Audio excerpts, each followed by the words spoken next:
Good evening बच्चे party. Good evening. Very very good evening जी। Good evening sir. Good evening. तो basically जो elementary idea of integration तो समझ में आ गया होगा आपको। अगर कोई आपसे बोले कि व्हाट इज इंटीग्रेशन तो आप क्या रिप्लाई करोगे? व्हाट इज इनडेफिनिट इंटीग्रेशन और in general what is integration? So what do you understand by integration? Integration is inverse operation of different. As an operator, if you see, it is inverse operation of differentiation with respect to s. If you are integrating with respect to s, it is the inverse operator of differentiation. And as a fundamental process, it is a summation of infinite number of infinitesimals. Means if you have n number of things with a property that as n approaches to infinity, each and every of them approaches to zero, then summation of such n number of things is called integration. Integrate करना मतलब combine करना, create like sum करना, add करना. तो addition का एक generalized process है, continued summation भी बोलते हैं इसको. ठीक है. फिर कुछ बेसिक फंडामेंटल बातें भी आपने देखी होंगी कि अगर किसी फंक्शन का डेरिवेटिव fx का डेरिवेटिव gx है तो gx का एंटी डेरिवेटिव fx हुआ और वही एंटी डेरिवेटिव को आप क्या बोलते हैं? इंटीग्रेशन बोलते हैं. और एंटी डेरिवेटिव को इंटीग्रल बोलते हैं या उसी को प्रिमिटिव बोलते हैं. ठीक है. किसी एक फंक्शन के अनेक एंटी डेरिवेटिव हो सकते हैं. मतलब एक फंक्शन अगर है उसका एक एंटी डेरिवेटिव है तो उस एंटी डेरिवेटिव में कुछ कांस्टेंट ऐड करोगे तो भी एंटी डेरिवेटिव रहेगा. व्हाई? बिकॉज कांस्टेंट का डेरिवेटिव जीरो होता है, डिफरेंशिएशन जीरो होता है. कोई फंक्शन कब इंटीग्रेबल होता है? कोई फंक्शन को आप इंटीग्रेबल कब बोलते हैं? जब वो कॉन्टिन्यूअस. हाँ, continuity is the prerequisite of integral. और कॉन्टिन्यूअस है फंक्शन तो उसका एक एंटी डेरिवेटिव होगा. अब वो अलग बात है कि उसका एंटी डेरिवेटिव एलिमेंट्री फंक्शन के फॉर्म में एक्सप्रेसिबल होगा कि नहीं होगा. बहुत सारे ऐसे फंक्शन मिलेंगे जो कंटिन्यूअस है, उनका एंटी डेरिवेटिव होगा भी, बट उसको एलिमेंट्री फंक्शन के फॉर्म में हम एक्सप्रेस नहीं कर पाते हैं. ऐसे फंक्शंस को इनडेफिनेटली नॉन इंटीग्रेबल फंक्शन बोलेंगे. जैसे sin x by x, जैसे tan x by x, e to the power x by x, इस तरह के फंक्शंस जो है वो नॉन इंटीग्रेबल. ऐसा नहीं कि सारे जो मैं बोल दूं सभी नहीं, बट उसमें बहुत सारे ऐसे फंक्शन है जो इंटीग्रेबल नहीं है. जैसे कि अगर आप x to the power x cube by log x कर देते हो, x cube plus k by log x करते हो, तो इंडेफिनिट फॉर्म में ये इंटीग्रेबल नहीं है. ठीक है. तो ऐसा नहीं है कि कोई भी फंक्शन आपको पकड़ा दे और बोले कि इसको इंटीग्रल बताओ तो आप तुरंत आंख बंद करके करने लगना. पहले आप इस ऑथेंटिकेट कर लेना कि वो फंक्शन इंटीग्रेबल है भी कि नहीं. तो आप उससे पूछ लेना कि इसका आंसर बता दो, क्या है, क्या फंक्शन. एनीवे, सो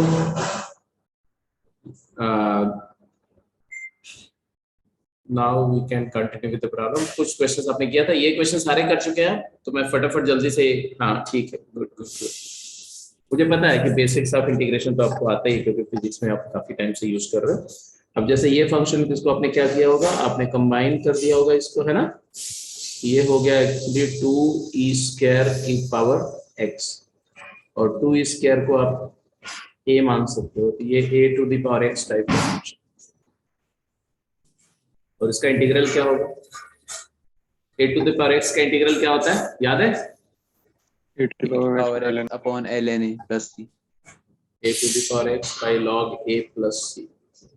तो हमारे केस में a हमारा था 2e², तो 2e² की power x divided bye log of 2e² क्या हो जाएगा? 2 plus log 2 and plus c. या इसी को आप ऐसे भी लिख सकते हैं 2 to the power x into e raised to the power 2x divided by 2 plus natural log 2 plus.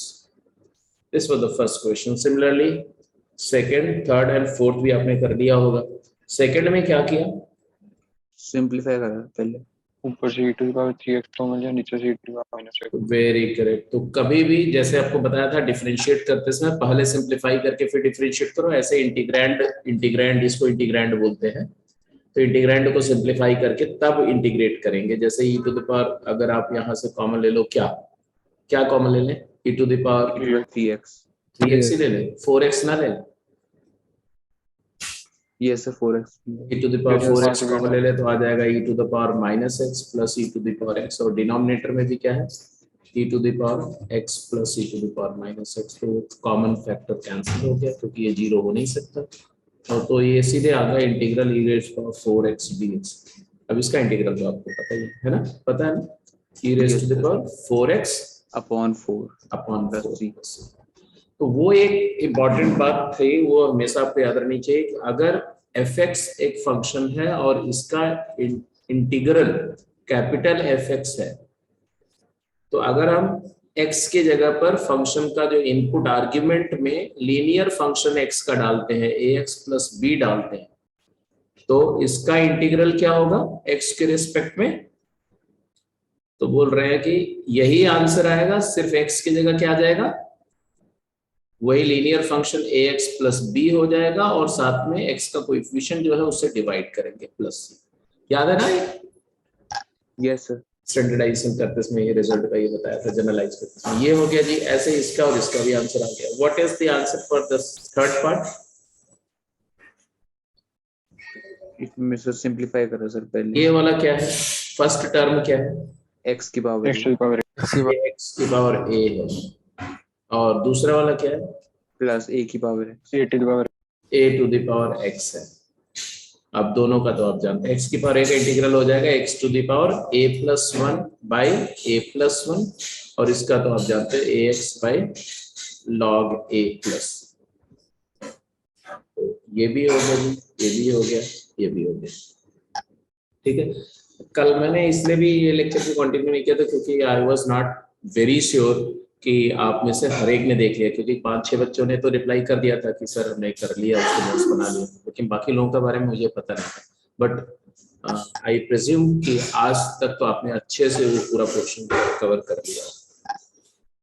अब आ जाओ ये लास्ट पार्ट। लास्ट पार्ट में क्या आपने ऑब्जर्व किया, ऑब्जर्वेशन क्या है कि ये अगर आप इसको डिस्ट्रीब्यूट करो, एक तो e to the power x है और दूसरा क्या है e raise to the power minus x है। तो ये एक्चुअली अगर ध्यान से देखो तो इसको मैं ऐसा लिख सकते हूँ, d of e to the power x plus e to the power minus x लिख सकता हूँ क्या।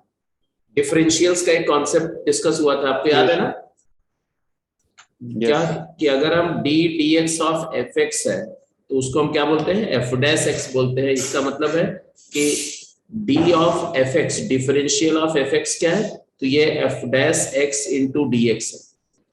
मतलब अगर मैं बोलूं d ऑफ tan x क्या होगा, तो आप क्या बोलोगे, d ऑफ tan x, हाँ secant स्क्वायर x dx बोलेंगे। अब इसका मतलब ये तो आपको आता ही है, बट इसको देखो और उसको ऐसे लिख सको, this is called integration. secant square x dx को आप d tan x समझ लो, तो इसको बोलते हैं कि आपको इंटीग्रेशन के टर्म में आप इंटरप्रेट कर रहे हो चीजों को। जैसे ex minus e to the power minus x किसका डेरिवेटिव था, ex प्लस e की पावर माइनस x, तो f डैश x dx को हमने क्या लिखा, हमने dfx लिख दिया। f dash x dx is called dfx। अब ये हो गया तो भाई d मतलब इसका डिफरेंशियल और फिर उसका इंटीग्रल, तो दोनों इनवर्स प्रोसेस है, खत्म हो गया। आंसर आएगा ex plus e to the power minus x plus. दूसरा तरीका क्या था, दूसरा तरीका तो ऑर्डिनरी आप जानते ही हो कि दोनों को अलग अलग कर दो, e to the power x dx अलग कर दो और e to the power minus x dx अलग कर दो। अब इसका इंटीग्रल e की पावर x होता है माइनस इसका e की power minus x divided by minus 1 होगा प्लस c, तो वही बात आ जाएगी e to the power x plus e to the power minus x। तो आपकी मर्जी, आप कैसे इंटरप्रेट करो, but okay. So hopefully you are very okay with it. अभी हम लोग कोई भी अलजेब्राइक रूल को फॉलो नहीं कर रहे हैं, जस्ट f का डेरिवेटिव f डैश है तो f डैश का इंटीग्रल f है, बस सिर्फ उतने को इस्तेमाल करते हुए जो स्टैंडर्ड रिजल्ट है। कौन कौन से तीन स्टैंडर्ड रिजल्ट की हमने बात करी थी, है ना, सिर्फ उन्हीं को यूज कर रहे हैं, स्टैंडर्ड रिजल्ट की प्रैक्टिस कर रहे हैं और कुछ नहीं। क्या स्टैंडर्ड रिजल्ट था कि इंटीग्रल ऑफ, बोलो, x की power n x to the power n dx है तो होता है x to the power n+1 by n+1 plus c, और x के जगह पर लीनियर फंक्शन डाल देंगे तो आपको पता ही है क्या करते हैं। दूसरा रिजल्ट था कि ये वाला चीज तभी वैलिड है जब n-1 ना हो। अगर x n-1 है तो ये 1/x dx हो गया, तो 1/x का इंटीग्रल क्या होता है, तो natural log ln of mod mod x x plus c, plus और e raise to the power x का इंटीग्रल क्या होता है, तो आप e की बोलते हैं पावर n ex e के प्लस, बार x प्लस है ना, ठीक है, yes yes sir yes sir. Okay. और अगर मैं बोलता हूँ कि a raise to the power x dx क्या है, तो आपने बता ही दिया कि a It raise is to the over power x by natural log plus c plus. Plus तो यही चार रिजल्ट को हम लोग इस्तेमाल कर रहे हैं, that's it। चलिए आगे चलते हैं, जल्दी आंसर करें, क्विक।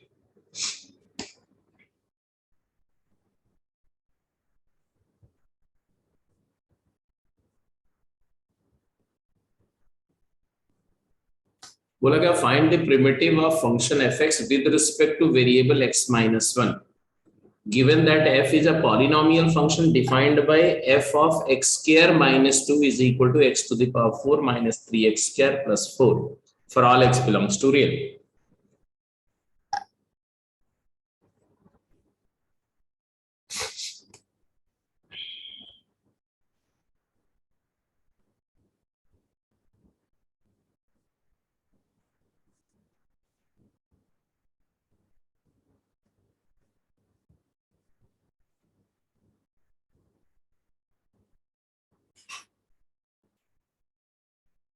फिफ्थ क्वेश्चन में आपको सबसे पहले तो फंक्शन आइडेंटिफाई करना पड़ेगा जिसका इंटीग्रल हमें चाहिए। आपको क्या बोला गया इवेलुएट करने के लिए, इवेलुएट करो integral f of x, integral of integrand function fx है, बट किसके रिस्पेक्ट में, d ऑफ x-1, x-1 के रिस्पेक्ट में। But you know well that x-1 का डिफरेंशियल क्या होगा, वही होगा जो 1 x का डिफरेंशियल होगा।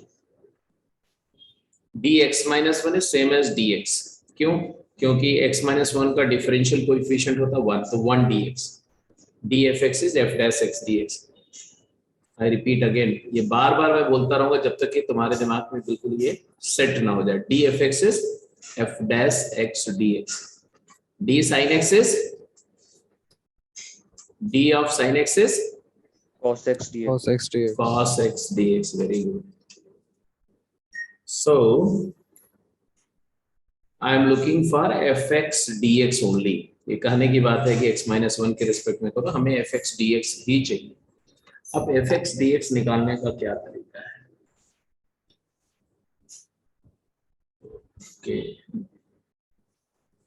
साकेत, कि तुमने क्या बताया बेटा, एक बार देख लो, एक बार सोच लिया करो, तुम जो बोल रहे हो उसको एक बार रिव्यू भी कर लिया करो। आप बोल रहे हैं फंक्शन fx क्यूबिक है, कहाँ से सोचा भाई कि क्यूबिक है, एक क्वाड्रेटिक इनपुट दे करके बाई क्वाड्रेटिक आ रहा है तो क्यूबिक कैसे हो जाएगा भाई फंक्शन तुम्हारा। मतलब ऐसा इतना डिपेंडेंट नहीं होना चाहिए ना कैलकुलेशन पे, थोड़ा सेंस भी तो अपना अलाइव रखो ना। एनीवे ऐसे केस में करना क्या चाहिए, करना ये चाहिए कि आप इसको x² - 2 के फॉर्म में अगर एक्सप्रेस कर सको तो उससे अच्छा कुछ नहीं होगा। तो अगर आप थोड़ा ध्यान से देखो तो इसको आप लिख सकते हो x², ये क्वाड्रेटिक इन x² है तो फैक्टराइज तो हो ही जाएगा, हो जाएगा कि नहीं, क्या फैक्टर होगा, सर x स्क्वायर माइनस 2 का whole square plus x square. एक ये तरीका है। दूसरा तरीका मैं बोल रहा हूँ फैक्टर नहीं हो जाएगा क्या, फैक्टर तो नहीं हो रहा है, 3 3 जा 9 - 16 d < 0 फैक्टर नहीं हो रहा है, नहीं हो रहा है तो आप स्क्वायर कंप्लीट करो जैसा कि अभी सजेस्ट किया सुप्रीत ने। इसको लिख दो आप क्या, x² - 2 का होल स्क्वायर भी लिख सकते हो, बिल्कुल सही बात है। एक्स स्क्वायर माइनस 1 का होल स्क्वायर करके भी कैरी आउट कर सकते हो। अगर एक्स स्क्वायर माइनस 2 का होल स्क्वायर लिखते हो तो क्या आएगा, x to the power 4 minus 4x square plus 4। तो अब प्लस एक्स स्क्वायर कर दो, चलेगा। Yes sir. अब ये एक्स स्क्वायर को आप फिर से एक्स स्क्वायर माइनस 2 प्लस 2 भी लिख सकते हैं। अब हमारा एक्स स्क्वायर माइनस 2 ही तो इनपुट है, तो replace x square minus 2 by y T. ये आ गया तुम्हारा F of T is equal to T square plus T plus 2। इसका मतलब है कि एफ ऑफ एक्स क्या हो गया बताओ, एफ ऑफ एक्स हो गया तुम्हारा टी इनपुट पर T square plus T plus 2 है, तो एफ एक्स हो जाएगा x square plus x plus 2। बोलो एग्रीड और नॉट। Yes sir. Yes. अब x square plus x plus 2 का क्या इंटीग्रल होगा, तो एक्स स्क्वायर का इंटीग्रल क्या होगा बोलो, एक्स क्यूब बाई 3। एक्स का क्या होगा, एक्स स्क्वायर बाई 2, और 2 का क्या हो जाएगा, 2 का क्या हो जाएगा, एक्स की पावर 0 का एक्स, तो 2x plus constant of integration.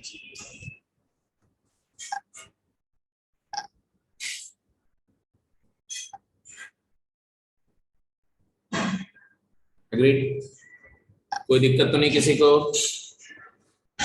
No sir. No. 6 question की बात करो। बोल रहा है find the function given that the F dash x plus sine x equal to 0। समझ रहे हो इंटीग्रेशन मतलब क्या है। आपको ऐसे पूछे, जैसे बोल रहे हैं कि इंटीग्रल ऑफ साइन बताओ, तो कायदे से आपसे ये पूछ रहे हैं कि एक ऐसा फंक्शन गेस करो जिसका स्लोप साइन एक्स हो। यही तो कर रहे हैं आप। जैसे आप बोल रहे हो कि 2x का इंटीग्रल बताओ, तो आप बोलते हो एक्स स्क्वायर, तो x 2x का इंटीग्रल एक्स स्क्वायर है, मतलब एक्स स्क्वायर जो आप आंसर तो दे रहे हो वो आंसर एक ऐसा फंक्शन है जिसकी स्लोप फंक्शन 2x है। यहां पर f डबल डैश x की बात कर रहे हैं। f डबल डैश x मतलब क्या हुआ, f डबल डैश x क्या है, d dx ऑफ fx है, ये दिया हुआ माइनस साइन एक्स। मैंने बताया था कि limit continuity and differentiability, differentiability तक हम D Y by D X को रेशियो मानते थे, change in Y over change in X. और डिफरेंशियबिलिटी के बाद जैसे हमने डिफरेंशिएशन प्रोसेस सीखा तो हमने इसको एक सिंबॉलिक एक ऑपरेटर बना दिया, D D X of Y. और तब से लेके पूरे एप्लीकेशन ऑफ डेरिवेटिव में हमने इसको कंपोजिट ऑपरेटर जैसा ट्रीट किया। अब वापस हम उसको ratio of two differentials treat कर रहे हैं, तो इंटीग्रेशन वापस हम फिर उसी बेसिक कॉन्सेप्ट पे जा रहे हैं। इसको हम लिखेंगे D of F x, dx उधर चला जाएगा तो आ जाएगा negative sign x dx। Double derivative. अब आप दोनों को, एक्स आएगा। हाँ क्या हुआ, हाँ F dash F dash F dash F dash. Yes. अब ये राइट हैंड साइड को अगर मैं चाहूँ तो मैं डी ऑफ कॉस एक्स लिख सकता हूँ, बोलो हाँ या ना। यस। क्योंकि sine minus sine x cos का डेरिवेटिव होता है। इधर में D of F dash X हो गया, इंटीग्रेट कर दो दोनों साइड, तो लेफ्ट में क्या आएगा, लेफ्ट में आएगा एफ डैश एक्स और राइट में क्या आएगा, कोसाइन एक्स प्लस सी। अब एफ डैश एक्स क्या है भाई, एफ डैश एक्स खुद क्या है, D D x D F x by D x, और इधर में क्या है, कोसाइन ऑफ एक्स प्लस सी। फिर से उसको मल्टीप्लाई कर दो डी एक्स उधर में, तो क्या आ जाएगा जी, हाँ जी, D of F X is equal to right side में आएगा cosine of X plus C times D X. अब फिर से एक बार इंटीग्रेट करेंगे, क्यों भाई, क्योंकि अगर सेकेंड डेरिवेटिव इन्वॉल्व है, मतलब दो बार ही आपने डिफरेंशिएट किया तब वो डिफरेंशियल इक्वेशन बना, तो वापस फंक्शन तक जाने के लिए आपको दो बार इंटीग्रेट करना पड़ेगा। यहाँ आ गया एफ एक्स, यहाँ बताओ कॉस एक्स का इंटीग्रल क्या होता है बेटा, साइन का इंटीग्रल Sin क्या x. होता है? साइन का इंटीग्रल माइनस कॉस होता है और Minus कॉस का Minus इंटीग्रल cos x. और Sin x. कॉस का इंटीग्रल Sin. सिंपली साइन होता है। Sine of X plus C का इंटीग्रल क्या होगा?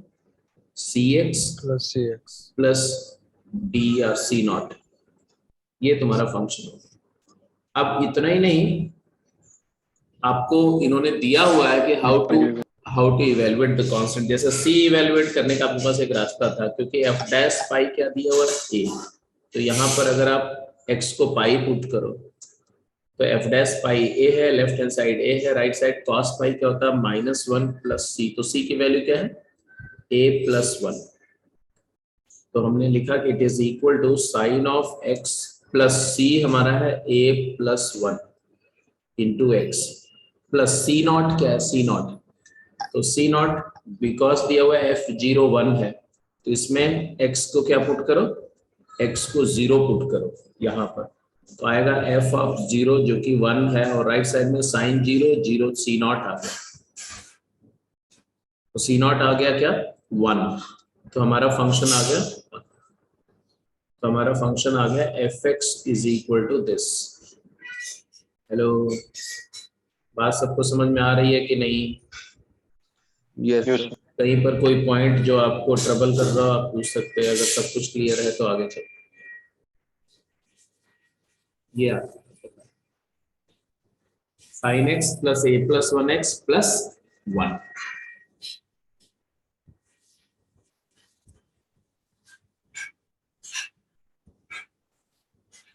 सुप्रीत, तुमने आंसर क्या दिया था? f(x) equal to sine x plus 1, गलत नहीं?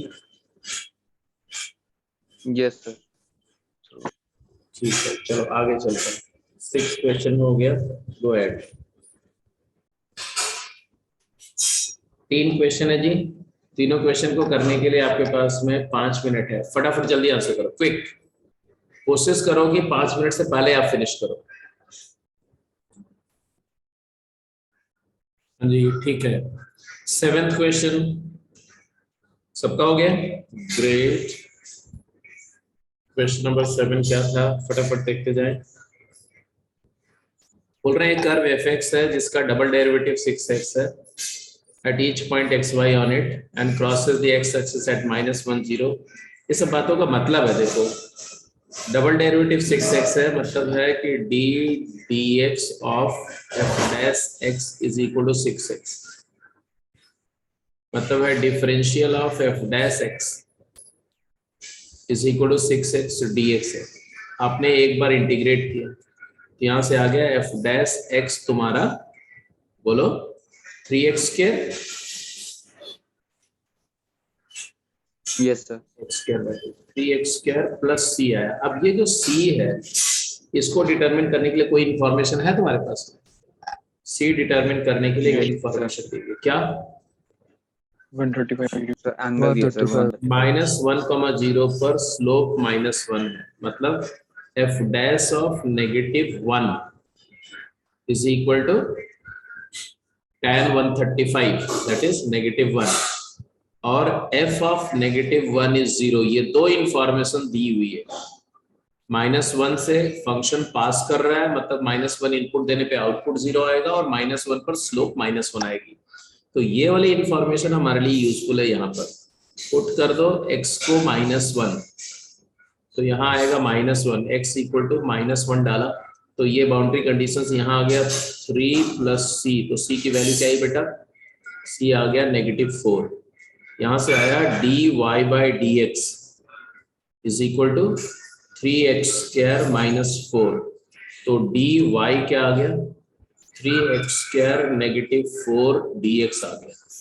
अब इंटीग्रेट कर दिया आपने, तो dy का इंटीग्रल y is equal to x³/3, तो x³ हो गया, -4x हो गया, प्लस c0 हो गया। अब ये c0 डिटरमिन करने के लिए हमारे पास क्या है? At F x minus 1 0. Equal to -1, y equal to F -1 is equal to 0. यहाँ पर आया -1, यहाँ आया +4, यहाँ आया c0, तो c0 की वैल्यू क्या आई? c0 की वैल्यू -3 आ गई, तो y इज इक्वल टू क्या है? x³ बोलो -4x -3, बोलो हाँ या ना? यही Yes, sir. ये तुम्हारा फाइनल आंसर। चलो जी, ये आपका था, सभी लोगों ने कर ही लिया होगा, सबने कर लिया था ना इसको, 7th पार्ट को। Yes. Yes, sir. अच्छा, 8th और 9th भी फटाफट जल्दी से बता दो। 8th किसका इसका हो गया? 8th पार्ट किसका इसका हो गया? Find the anti derivative of the function x plus 1 which touches the curve y is equal to x square। मतलब समझ रहे हैं? x plus 1 का कौन सा एंटी डेरिवेटिव x स्क्वायर को टच कर रहा है?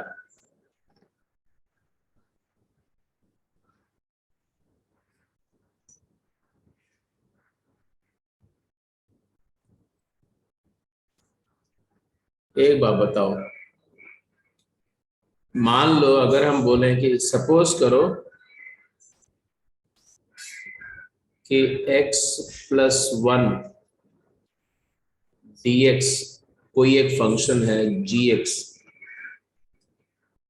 और ये जो है वो टच कर रहा है, किसको टच कर रहा है? This touches what? x y square. equal to x। इसका मतलब क्या हुआ? कोई कर्व x स्क्वायर को टच कर रहा है, इसका मतलब क्या हुआ कि x स्क्वायर का स्लोप और उसका स्लोप क्या है? सेम है। Yes. Common tangent. हाँ, तो इसका मतलब है कि g डैश x जो है वो क्या होना चाहिए?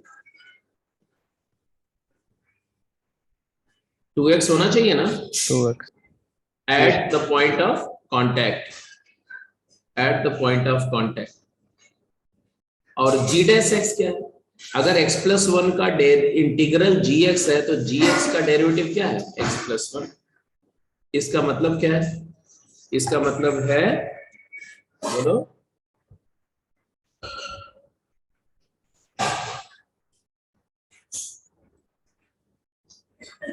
बोलो,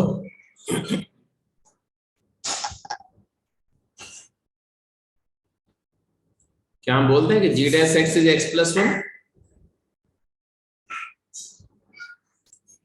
तो x plus 1 को 2x लिख दें?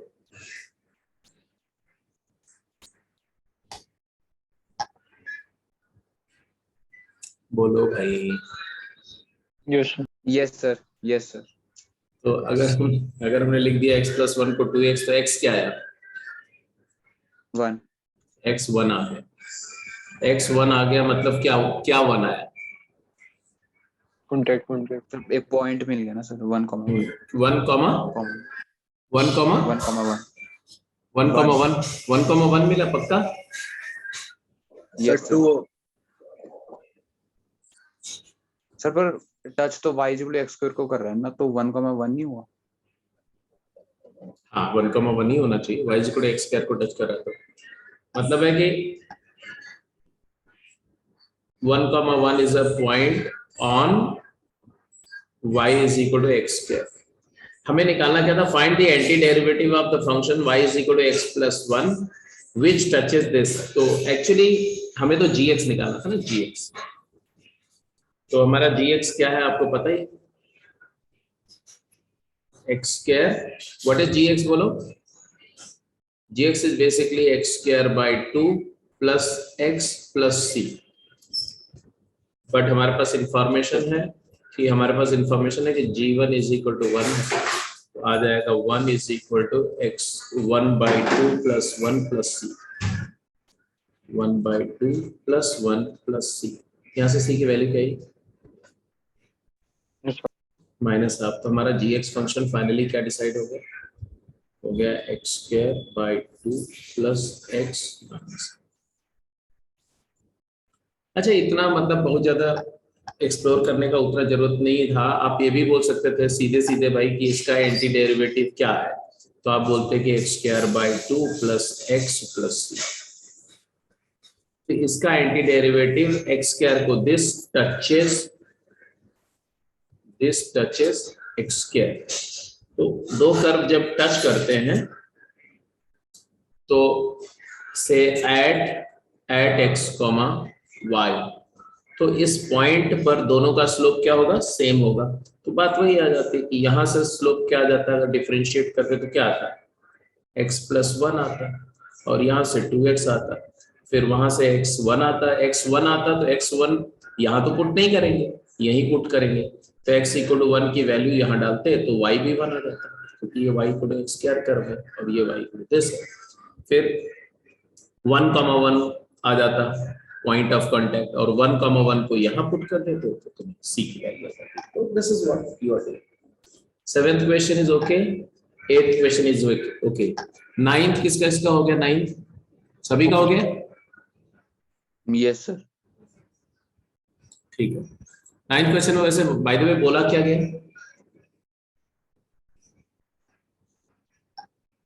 बोला ये गया कि भाई ये वाला एक्सपेंशन तो आप जानते ही हो, जानते हो नहीं जानते हो? क्योंकि आप अगर आपसे बोला जाए कि 1 minus x square plus x to the power 4 minus x to the power 6 up to infinity, तो आप बोलोगे ये जीपी है। It is a GP with common ratio क्या है? माइनस विद कॉमन रेशियो है माइनस एक्स स्क्वायर।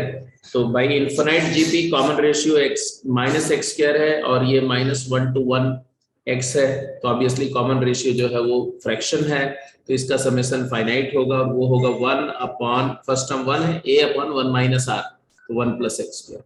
तो करने का मतलब ये जो इन्होंने बोला कि आप ये जानते हैं ये एक्सपेंशन, तो आप बोलोगे यस जानते हैं, क्योंकि जीपी का समेशन तो आप जानते ही हैं।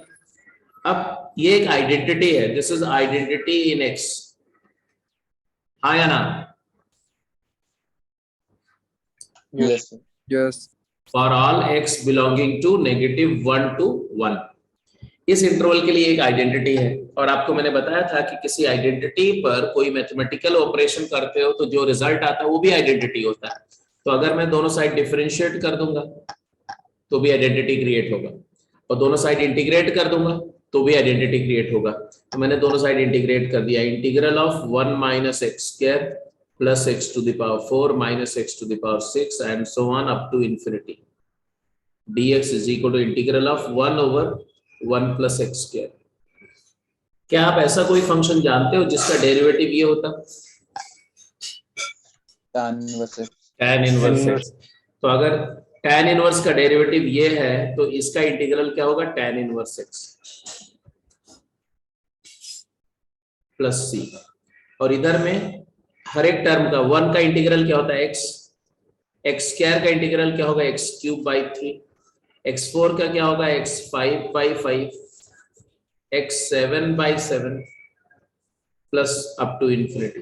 तो ये आपको क्या मिल गया? और c की वैल्यू x को 0 पुट कर दो तो at x equal to 0 c is 0। यहां से आपको क्या मिल गया? आपको tan इनवर्स x का एक्सपेंशन मिल गया है ना। tan इनवर्स x का एक्सपेंशन करना मैंने बताया था आपको, एक मेथड बताया था मैक्लॉरिन सीरीज, याद है कुछ? यस यस तो मैक्लॉरिन सीरीज के अलावा भी आपके पास तरीके, मतलब इंटीग्रेशन से भी आप बहुत सारे एक्सपेंशन को डिजाइन कर सकते हो।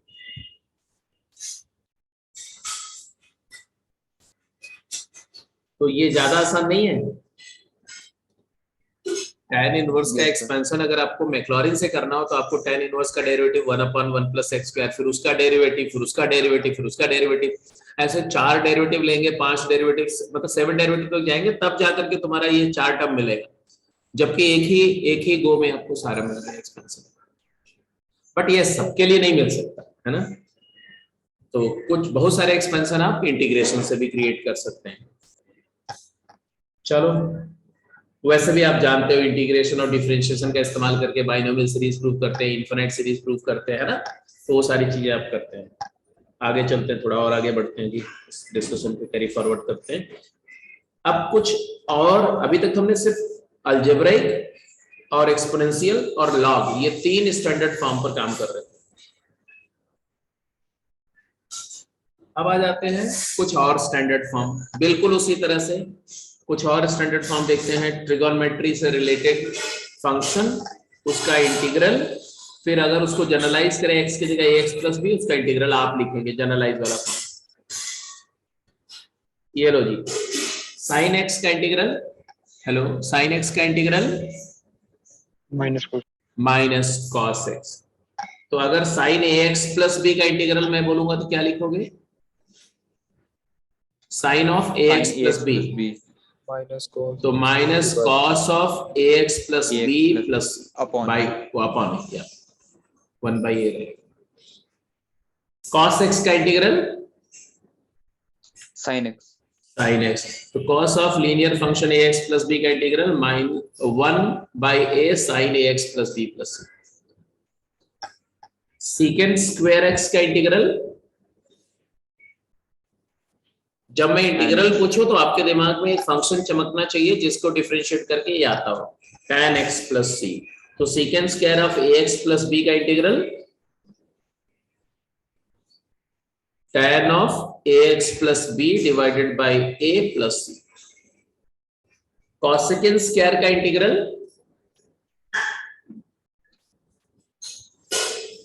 minus cot x cot x plus c। Very correct. तो आपसे कोई बोले कि cot x का, इसका मतलब माइनस cosecant स्क्वायर को इंटीग्रेट डिफरेंशिएट करोगे तो cot आएगा। सॉरी क्या बोल रहा हूँ, minus cosecant square minus cot x को डिफरेंशिएट करोगे तो माइनस cosecant स्क्वायर आएगा, cosecant स्क्वायर को इंटीग्रेट करोगे माइनस cot आएगा, माइनस cosecant स्क्वायर को करोगे तो cot आएगा, सिंपली cosecant स्क्वायर को करोगे तो माइनस cot आएगा। ये भी क्लियर हो गया।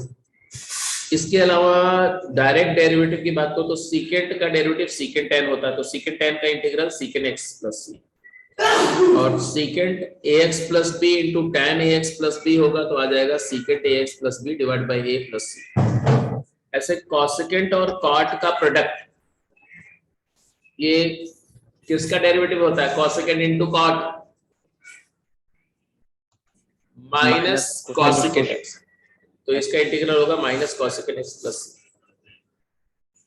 तो ये जो 6 रिजल्ट आपको दिख रहे हैं इसको बोलते हैं standard form of trigonometric function. ऐसे ट्रिगोनोमेट्रिक फंक्शन जिसका स्टैंडर्ड फॉर्म में डेरिवेटिव डायरेक्टली प्रेजेंट है, डायरेक्टली पता है, इंटीग्रल डेरिवेटिव से डायरेक्टली नहीं। बट आप ध्यान से देखो तो आपके पास 6 ट्रिगोनोमेट्रिक फंक्शन है, वो 6 में से अभी सिर्फ 2 एलिमेंट्री ट्रिगोनोमेट्रिक फंक्शन है जिसका आपने इंटीग्रल लिखा, इसके अलावा 4 अभी भी मिसिंग है। कौन कौन से? tan नहीं है, tan का इंटीग्रल नहीं लिखा अभी आपने, cot का इंटीग्रल नहीं लिखा, secant का भी नहीं लिखा, cosecant का भी नहीं लिखा, ठीक है, तो उनको भी देख लेते हैं। जैसे अगर मैं बोलूं कि tan का इंटीग्रल क्या होगा, tan का, तो आपसे कोई बोलता है इंटीग्रल ऑफ tan x बताओ क्या होगा, तो आप क्या करोगे, आप tan को लिख दो sin of x by cos of x। अब जरा ध्यान से देखो, sin x और dx के प्रोडक्ट को हम लिख सकते हैं डिफरेंशियल ऑफ, बोलो, cos x, बाहर माइनस लगा के लिख सकते हैं कि नहीं? अरे बेटा d ऑफ fx क्या होता है, f डैश x dx होता है ना, तो माइनस कॉस का डेरिवेटिव साइन होता है, तो d ऑफ माइनस कॉस या माइनस ऑफ d कॉस एक ही बात है। अब आपको लग नहीं रहा है कि du बाई u है? yes sir अरे ये एंटी डेरिवेटिव, ये जो इंटीग्रैंड है वो क्या है, du बाई u है ना, 1 बाई u du, इंटीग्रल क्या होगा, 1 ln minus natural log of mod of u, u मतलब cos x, या ये माइनस को पावर में ले जाओ अंदर तो इसी को ln of mod secant x plus c बोलेंगे। कुछ बात समझ में आई? yes sir ओके, तो अगर आपको ये बात समझ में आ गई, हालांकि और भी तरीके हैं tan को इंटीग्रेट करने के, this is not the only method, there are other method as well, but अभी उस पर नहीं जा रहे। एक हमें स्टैंडर्ड रिजल्ट चाहिए था, हमने ले लिया ये दोनों। इसी तरह से जरा आप मुझे integral of cot x dx derive करके दिखाओ, cot x dx, ये ज्यादा आसान है। cot को क्या लिखेंगे, cosine x by sin x। cosine x किसका डेरिवेटिव होता है, साइन का, तो न्यूमरेटर को हम डिफरेंशियल के फॉर्म में लिखना चाहे तो क्या सजेस्ट करोगे आप, क्या लिख दें?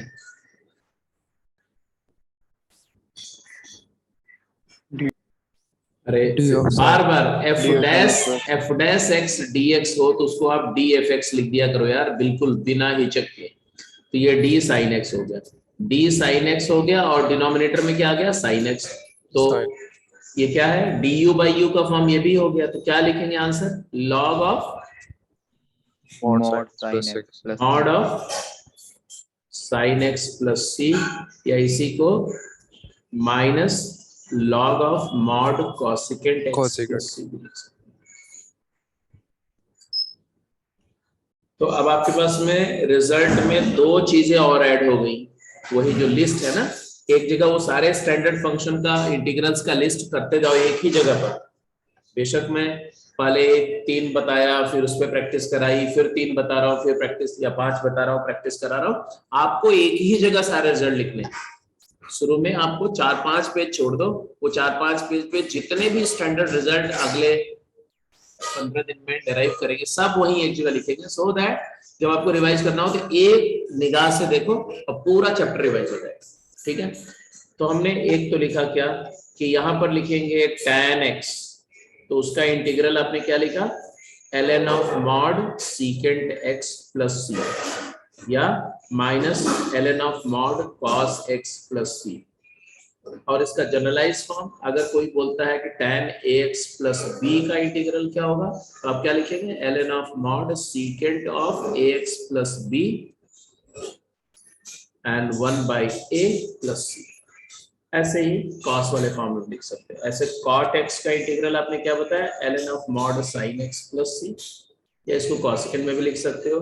और cotangent of linear function ax plus b होगा तो क्या लिखेंगे, 1 by a log of mod sin of ax plus b plus c।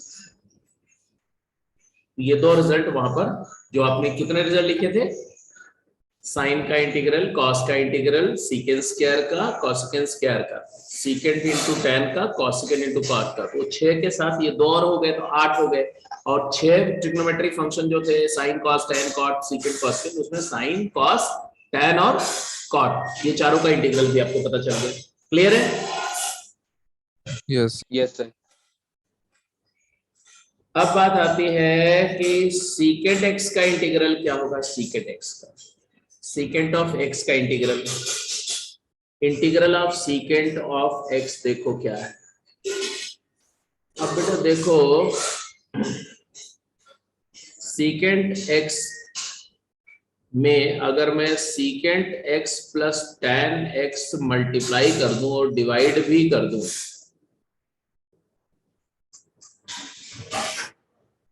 तो जो न्यूमरेटर है वो कंप्लीट डिफरेंशियल है किसका,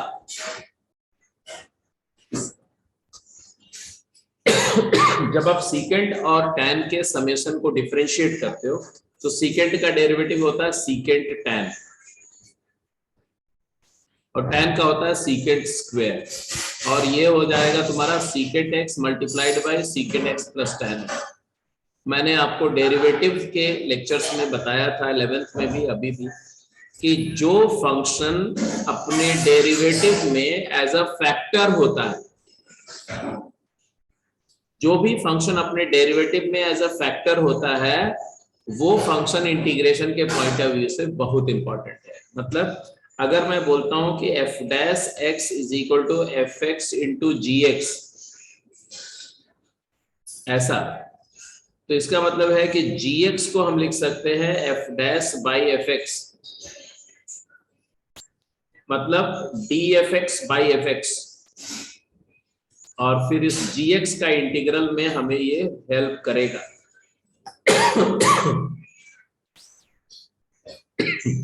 क्या gx का इंटीग्रल क्या होगा, तो gx का इंटीग्रल होगा log of mod fx plus.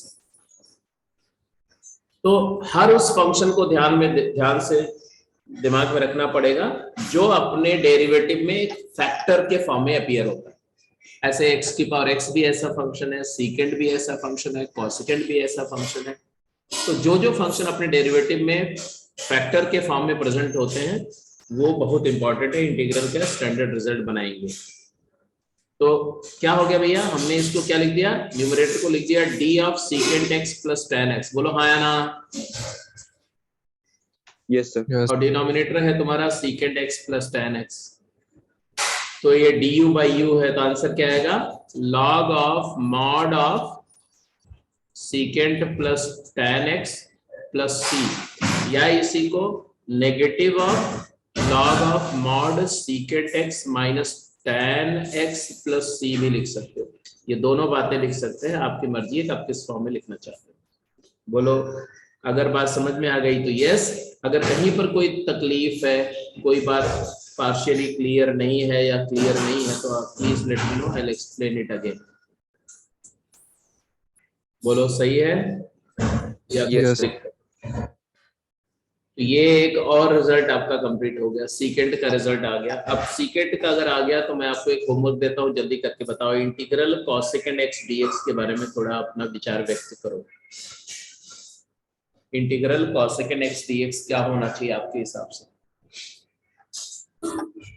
तो जैसे सीकेंट प्लस tan का डेरिवेटिव होता है secant x into secant plus tan, ऐसे कॉसेकेंट के भी साथ कुछ रिजल्ट जानते हो?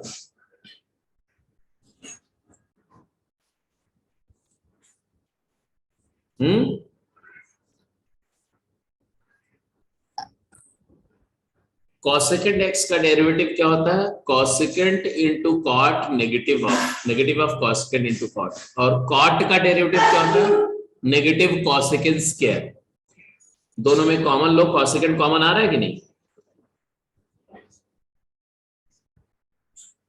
तो अगर मैं कॉसेकेंट x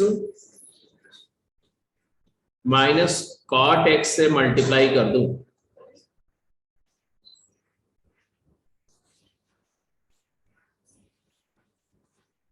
तो जो न्यूमरेटर है वो कॉसेकेंट माइनस कॉट का डेरिवेटिव है, derivative of cosecant x minus cot x, और डिनोमिनेटर क्या है? Cosecant x minus cot x। तो ये फिर से यहां भी आपका कहानी क्या हो जाएगा? ये बन जाएगा dz बाय z, तो ln of mod of cosecant x minus cotangent x plus c।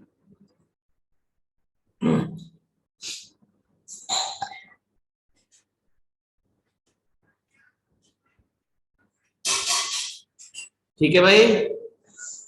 या इसी को अगर आप लिखना चाहो तो लिख सकते हो minus natural log mod cosecant plus cot, क्योंकि कॉसेकेंट प्लस कॉट और कॉसेकेंट माइनस कॉट दोनों एक दूसरे के रेसिप्रोकल होते। तो कुल मिला जुला करके इस पूरे एक्सरसाइज का या डिस्कशन का सेंट्रल आइडिया क्या आया कि हमें सीकेंट एक्स का एंटी डेरिवेटिव या इंटीग्रल का फार्मूला मिल गया, कॉसेकेंट के भी इंटीग्रल का फार्मूला मिल गया, tan का भी इंटीग्रल का फार्मूला मिल गया।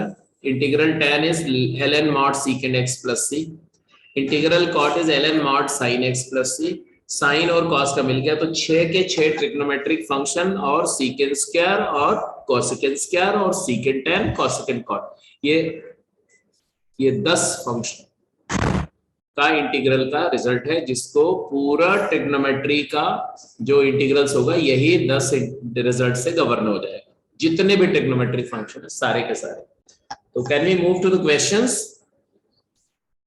हाँ जी, क्वेश्चन करते चलो फटाफट, जल्दी से तैयार हो जाए। तो ये रिजल्ट था जी, हाँ शुरू हो जाए। जैसे ये तो कर दिया, आंसर करते जाओ फटाफट जल्दी से, सॉरी जल्दी आंसर करो, तीनों पार्ट के लिए 3 मिनट।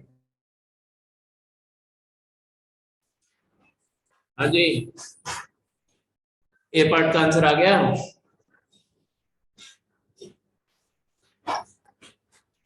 जितने भी डिफरेंशिएशन के और इंटीग्रेशन के रिजल्ट हैं ट्रिग्नोमेट्री के, उसमें जो आर्ग्यूमेंट या इनपुट होता है वो रेडियन में होता है, मैंने पहले भी बताया था। और ये डिग्री में दिया हुआ है, तो सबसे पहले आप इसको रेडियन में कन्वर्ट करोगे, क्या लिखोगे? तो साइन ऑफ, बोलो, 5/18 से मल्टीप्लाई कर दे। 180 degree is equal to pi radian होता है, तो 1 डिग्री होता है 5/180। एक सेकंड में कंफ्यूज हो जाता है तुम सुप्रीम। सही बोल रहे थे फिर अचानक गलत कर दिया। 1 डिग्री इज पाई बाई 180, तो pi by 180 into 2x+3 radian है। अब आप आंसर करो, क्या आंसर आएगा? कॉस, ये लीनियर फंक्शन है, कॉस का इंटीग्रल तो आपको याद ही होगा, क्या होता है? साइन। साइन, तो साइन आएगा, और वो जो लीनियर फंक्शन है वो लीनियर फंक्शन लिख दो, पाई ओवर 180 टाइम्स 2x+3, और x का कोएफिशिएंट है उससे डिवाइड कर दो। x का कोएफिशिएंट क्या है इसमें लीनियर फंक्शन में? 5/90. 5/90। 5/90, तो उससे डिवाइड करोगे तो आ जाएगा 5/90। तो आंसर फाइनली आएगा 90/5 इंटू साइन ऑफ, और वापस उसको डिग्री में लिखना चाहो तो 2x+3 डिग्री लिख सकते हो, और अगर रेडियन में लिखना चाहो तो रेडियन के फॉर्म में लिख सकते हो। ये ए पार्ट हो गया।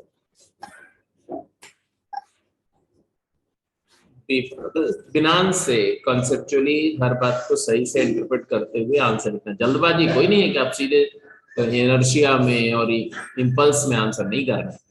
कॉस स्क्वायर 2x+1, तो कॉस स्क्वायर का तो कोई स्टैंडर्ड फार्मूला है नहीं, लेकिन कॉस का है, लीनियराइज करो। हाँ बिल्कुल, तो इस बी पार्ट को आप क्या लिखोगे? इंटीग्रल ऑफ 1/2 इंटू 2 लिख दो। 2 कॉस स्क्वायर थीटा क्या होता है बोलो? 2 cos square थीटा क्या होता है?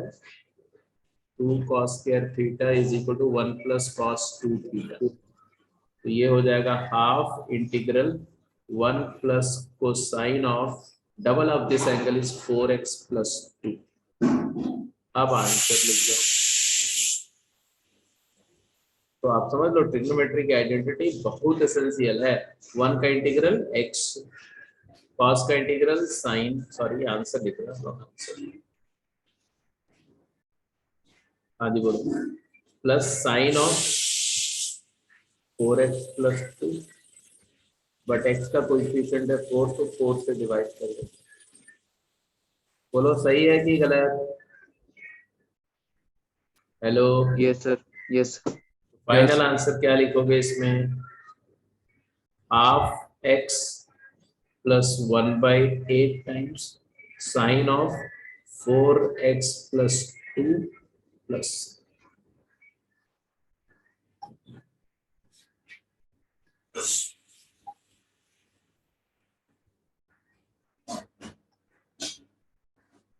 मतलब किसी भी ट्रिग्नोमेट्रिक फंक्शन की बात करो, चाहे साइन की, चाहे कॉस की, चाहे टैन की, चाहे कॉट की, या सीकेंट की, या कोसेकेंट की, लीनियर फॉर्म में उसका रिजल्ट है। अगर उसका पावर लीनियर नहीं है, अगर वो नॉन लीनियर है तो उसको पहले लीनियर बनाना पड़ेगा, उसके लिए ट्रिग्नोमेट्री की सुटेबल आइडेंटिटी यूज करनी पड़ेगी, तब आप आंसर कर पाएंगे। जैसे साइन क्यूब एक्स को क्या लिखोगे बताओ? साइन क्यूब एक्स को कन्वर्ट लीनियराइज करने के लिए कौन सा फार्मूला आपके पास में है? Sine 3 theta is equal to 3 sine theta minus 4 sine cube theta. तो यहां से हम साइन क्यूब थीटा को क्या लिख सकते हैं? 3 sine theta minus sine of 3 theta divided by 4। तो यहां लिखेंगे 3 sine x minus sine of 3x divided by 4 कर दो, और अपने आप ये लीनियर हो गया।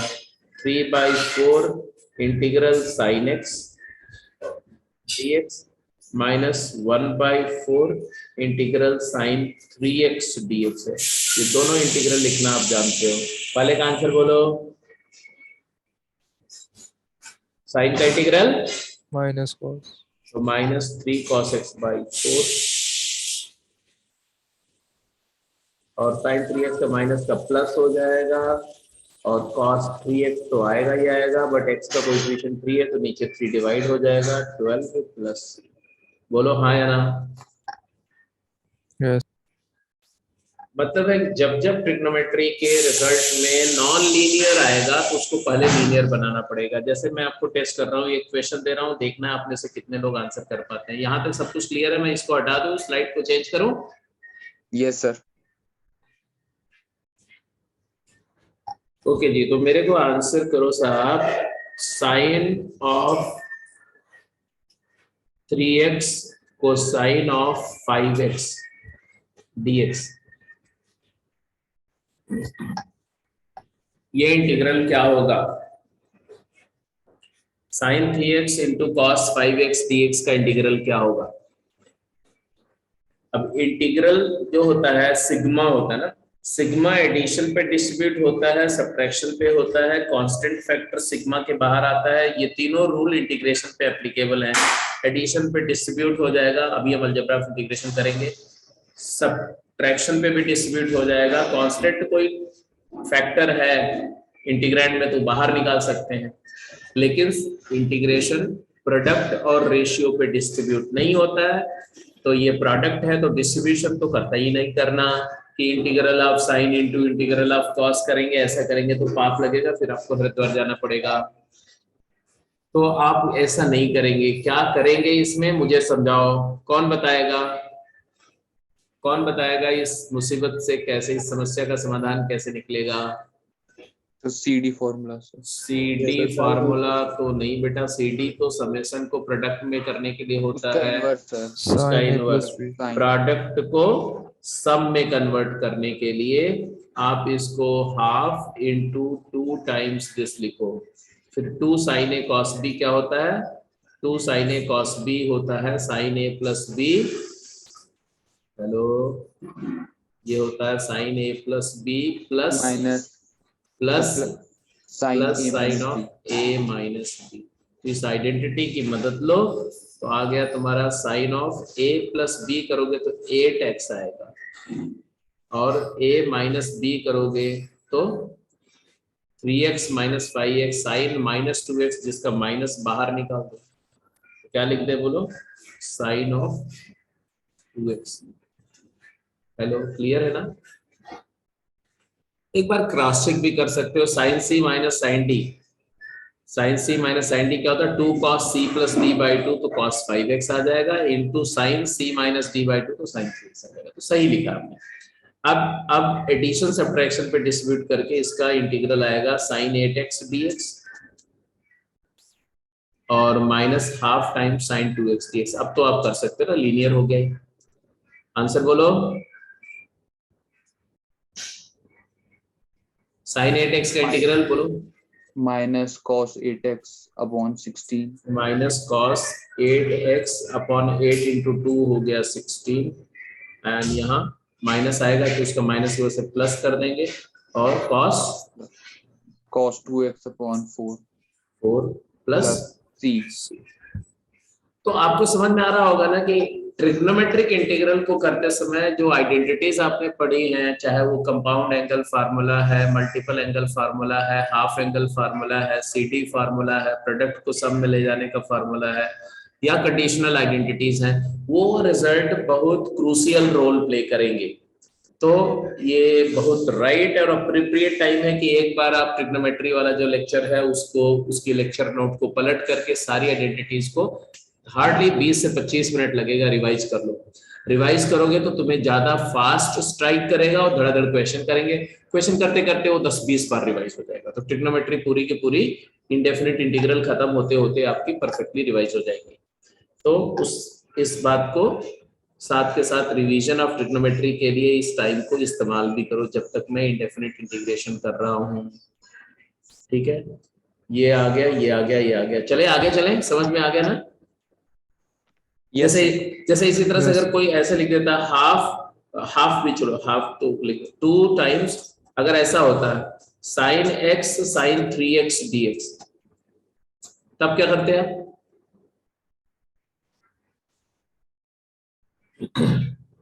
2 sin A sin B। 2 sin A sin B क्या होता है बताओ? cos A minus B minus cos A plus B। cos A minus B मतलब cos 2x, minus cos A plus B मतलब cos 3x। cos 4x बस answer आ जाता है। cos 2x का इंटीग्रल sin 2x by 2 तो आ जाएगा sin of 2x by 4 और cos 4x का integral sin 4x by 4 minus sin of 4x by 8 तो देखिए कितना फास्ट है।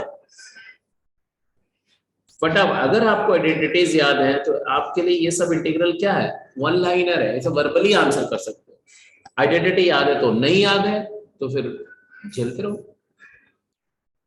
चलो और आगे बढ़ते हैं ट्रिग्नोमेट्रिक इंटीग्रल पर। अभी तो जस्ट ये tan और cot का इंटीग्रल तो याद ही हो गया आपको, ये बता ही दिया मैंने आपको, बता दिया मतलब याद हो गया। अभी तक जितने स्टैंडर्ड रिजल्ट हुए 10 हो गए ट्रिग्नोमेट्री के और 3 हो गए वो xn 1/x और एक्सपोनेंशियल का e की पावर x a की पावर x।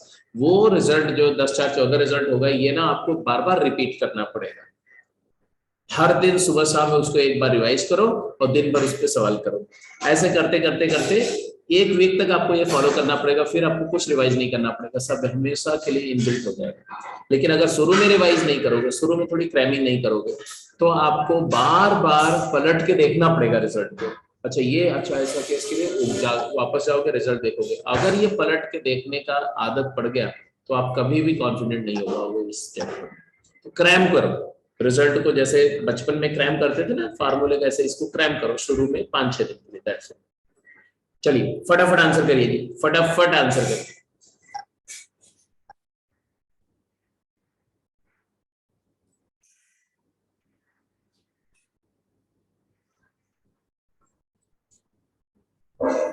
चलो ये 4 रिजल्ट करो और फिर देखते हैं कुछ और क्वेश्चन भी देख लेंगे, कर लेते हैं थोड़ा खींच करके, फिर क्लास को कंक्लूड करेंगे।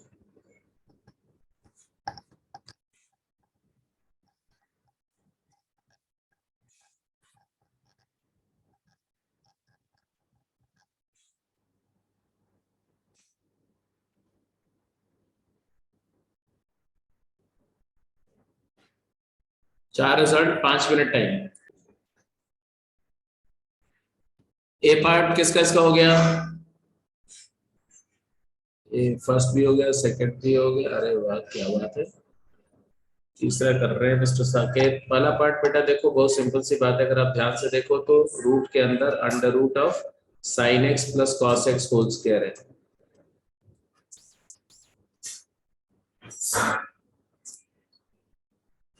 कायदे से इसके दो केस होंगे, integral of sine x plus cos X DX या minus of integral of sine x plus cos X DX. ये डिपेंड करता है कि साइन प्लस कॉस तुम्हारा कब पॉजिटिव और कब नेगेटिव। तो आंसर क्या आएगा, इसका इंटीग्रल क्या है, साइन का इंटीग्रल माइनस कॉस, कॉस का इंटीग्रल साइन, तो ये sine x minus cos X plus C आएगा। ये कब होगा, जब sine x plus cos X positive है। और यहाँ क्या आ जाएगा, तो साइन का कॉस, ये cos X minus sine X आ जाएगा प्लस। समटाइम्स इसी को लिख देते हैं क्या, समटाइम्स इसी को लिख देते हैं signum of sine x plus cos x times sine x minus cos x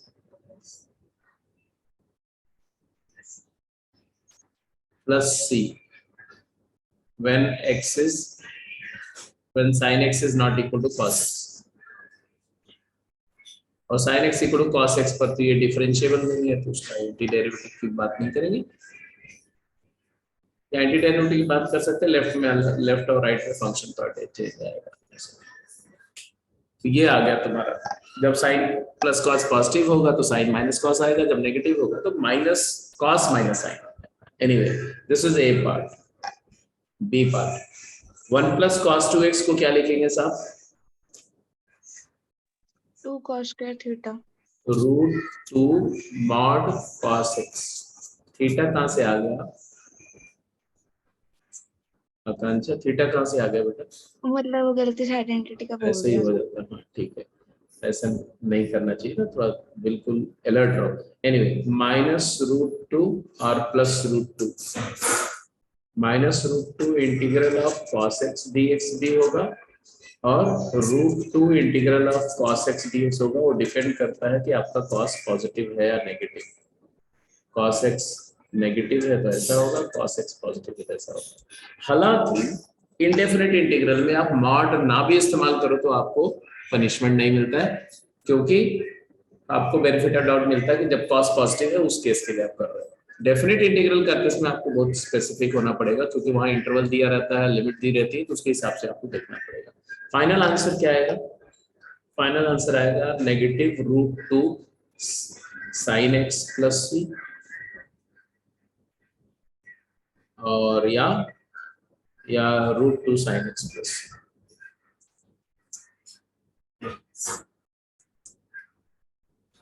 ये था जब कोसाइन x की वैल्यू नेगेटिव है, और ये है जब कोसाइन x की वैल्यू पॉजिटिव। तो ये भी हो गया तुम्हारा, ये भी हो गया। ऐसे C और D का भी आंसर कर दो।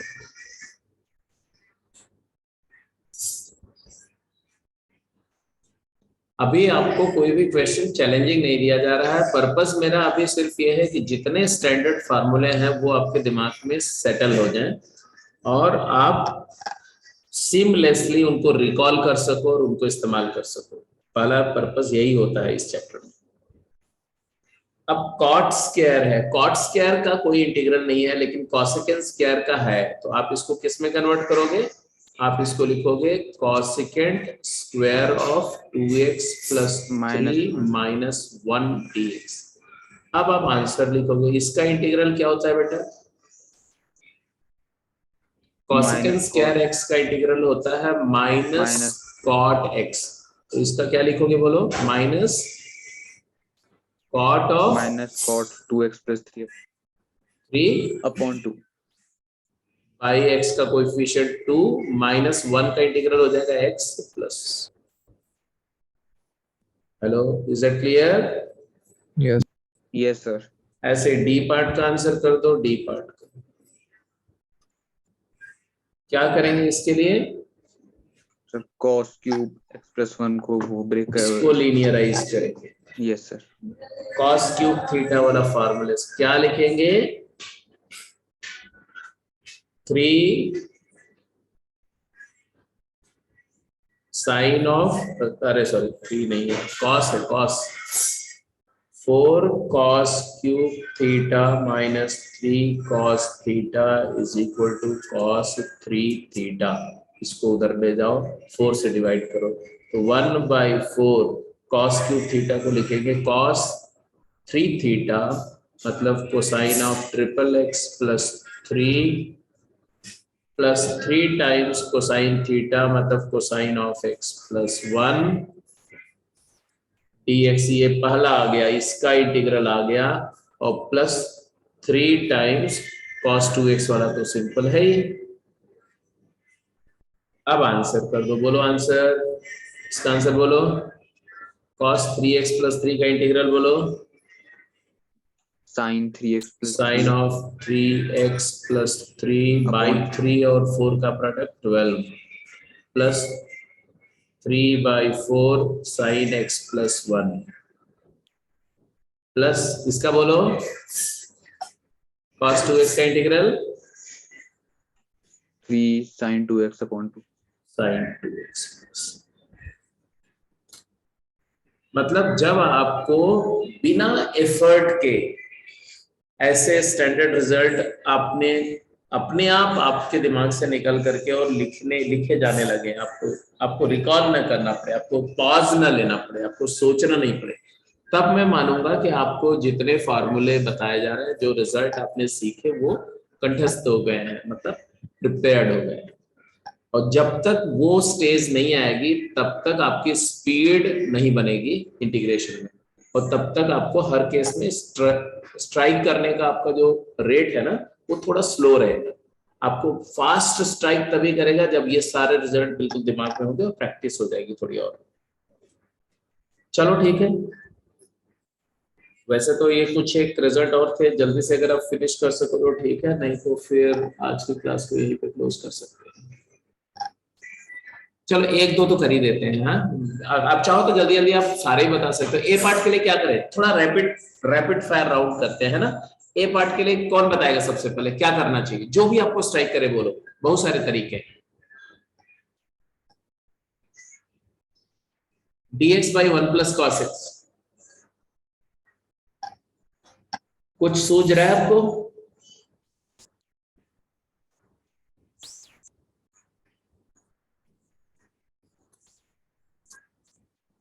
एक आप बताओ तो एक मैं आपको बताऊंगा।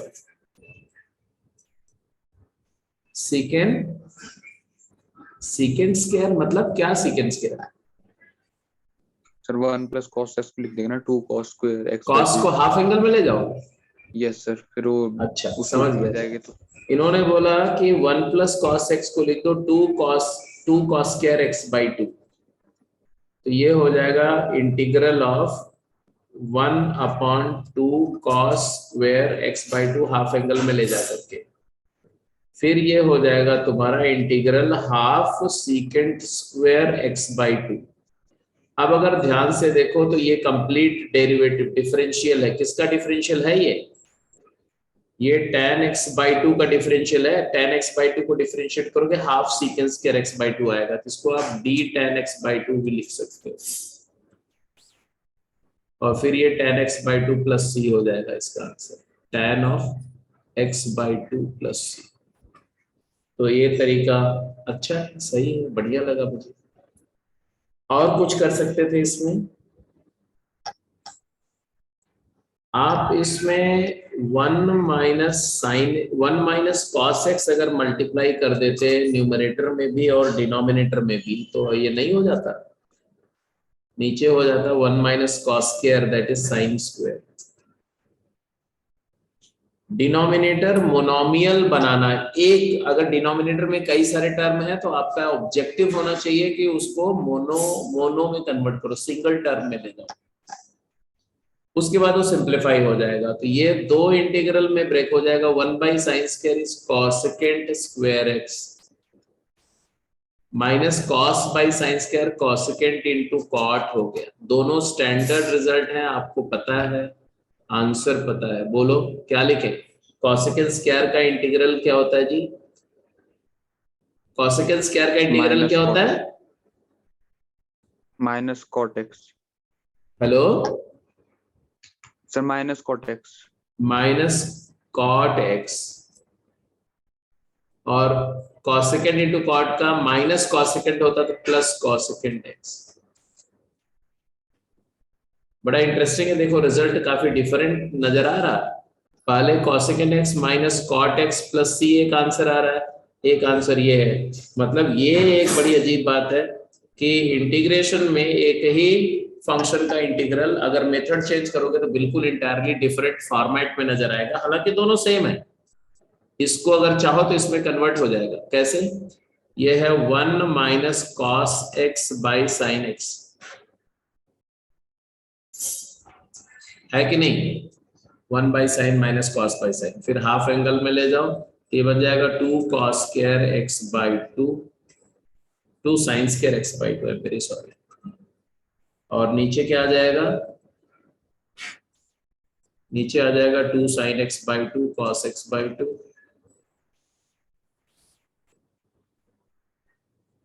और फिर सिंप्लीफाई करके ये भी आ जाएगा tan x बाई 2 प्लस। ठीक है, समझ में आई बात? तो जैसे मैंने ए पार्ट करके बताया ना, अब इसी तरह से आप ये B part, C part, D part, C part आप खुद ट्राई करेंगे अपने आप, ये सारे पार्ट कंप्लीट करेंगे अब। और आज के लेक्चर को मैं यहीं पर क्लोज कर रहा हूं, ठीक है? एक अगली जो क्लास होगी उसमें स्टैंडर्ड रिजल्ट सारे, इनवर्स वाले, इरेशनल फंक्शन वाले सारे रिजल्ट समराइज हो जाएंगे, plus algebra integration, algebraic rule of integration सारा उसमें डिस्कस होगा, और उसकी कुछ प्रैक्टिस करेंगे। तब हम लोग आएंगे मेथड ऑफ इंटीग्रेशन पे। अभी हम लोग स्टैंडर्ड रिजल्ट कर रहे हैं। मेथड ऑफ इंटीग्रेशन में दो मेथड है, वो पहले हम लोग मेथड ऑफ सब्स्टिट्यूशन करेंगे, वो काफी दिन चलेगा क्योंकि सबसे इंपॉर्टेंट वही है। फिर इंटीग्रेशन बाय पार्ट करेंगे, और फिर स्पेशल इंटीग्रल्स करेंगे। तो ये चैप्टर जो है ये काफी हद तक मेरे पे डिपेंड करता है कि मैं कितना अच्छा आपका कर देता हूँ, लेकिन यस आप मेरे को ट्रैक करते रहेंगे, मेरे साथ साथ करेंगे और खूब प्रैक्टिस करनी पड़ेगी, अच्छी खासी प्रैक्टिस करनी पड़ेगी। जितना आप प्रैक्टिस करेंगे ना, जितने सवाल करेंगे उतने अच्छे हो जाएंगे, मैं आपको सीधी बात बता रहा हूँ। ठीक है, तो आपको अभी मैं एक इसकी टेक्सचुअल एक्सरसाइज और एक गेम शेयर कर देता हूँ। टेक्सचुअल एक्सरसाइज पहले शेयर कर देता हूँ, ठीक है, फिर गेम शेयर करूंगा। तो आज की क्लास को यहीं पे क्लोज कर रहा हूँ। हाँ, एप्लीकेशन ऑफ डेरिवेटिव की बात हम लोग कर रहे थे, अभी एक क्लास और लूंगा मैं इसको, हो सकता है कल ही आपकी एक क्लास है ना, तो उसके बाद फिर आपको प्रैक्टिस के लिए थोड़ा सा गैप दूंगा 2 दिन का, और बाय द टाइम उस टाइम में हम लोग अपना एओडी में कर्वेचर पर एप्लीकेशन करेंगे और रोल्स थ्योरम करेंगे, लैग्रांज थ्योरम करेंगे और उसके एप्लीकेशंस करेंगे। ठीक है, तो इस वीक का हमारा टारगेट, अगर हम लोग एप्लीकेशन ऑफ डेरिवेटिव की बात करें तो रोल्स और लैग्रांज थ्योरम, और अगर हम इंटीग्रेशन की बात करें तो स्टैंडर्ड रिजल्ट के सारे एप्लीकेशन सीखना आपका काम होना चाहिए, अलजेब्राइक रूल तक सीखना। ठीक है, this is the target till Sunday. So let me close the call for today. ठीक है, मैं आपको इंडेफिनिट का टेक्सचुअल एक्सरसाइज शेयर कर दूंगा अभी क्लास के बाद, और अगर गेम 1 अगर अप्रोप्रिएट लगी, क्योंकि अभी सारे रिजल्ट मैंने अभी कवर नहीं किए हैं, बट गेम 1 भी शेयर कर सकता हूँ। So, Good evening, okay, sir. shall I close the call? लिख सकते हैं इंटीग्रेशन के नोट्स डिफरेंशिएशन के साथ लिख सकते हैं, जहां पर डिफरेंशिएशन जिस बुक में किया हुआ है उसमें अगर आपको जगह है, वैसे मैं प्रेफर करता हूं, क्योंकि इंटीग्रेशन जो है वो इंटीग्रेशन अकेला टॉपिक नहीं है, indefinite integration, area, definite integration, area, differential equation, ये चारों एक दूसरे से कनेक्टेड है। तो अगर आप इंटीग्रेशन की सेपरेट कॉपी रखो तो ज्यादा बेटर है, बट अगर आप डिफरेंशियल का बुक है और उसमें जगह है अच्छी खासी, तो वहां भी लिख सकते हैं, कोई दिक्कत नहीं।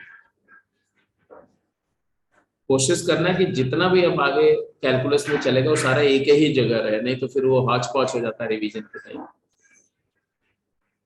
ठीक है जी, so let's close the call for today बेटा। Good night sir.